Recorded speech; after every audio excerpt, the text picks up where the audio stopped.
Hello friends! Today I am going to show you the recipe of Palak Chilla. So let's start. So the ingredients of my recipe are some spinach which is finely chopped, coriander leaves which is finely chopped, besan, ginger garlic paste, some chili which is finely chopped, salt, some lemon juice and some butter. So let's start. Now take a bowl and add some spinach which is finely chopped. With that, add half a cup of besan. Some chili which is finely chopped. Coriander leaves which is finely chopped. Salt as per taste.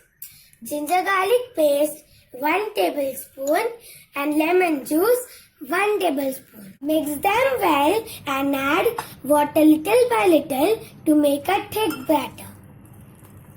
I mixed them well and my batter is ready and the consistency should be like this. And now we are going to go to the next process. Now take a pan and grease some butter on it. Then add the batter in it. Spread up it in a round shape and then cook it for 1 to 2 minutes. After 1 to 2 minutes, my one side has cooked and now I am going to flip it. We will let the other side cook for 1 to 2 minutes until it is crispy. My palak chilla is cooked from both the sides and it is ready, and now I am going to transfer it into a plate.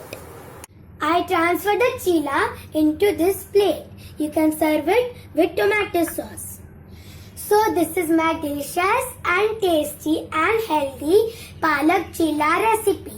Give this recipe a try and enjoy.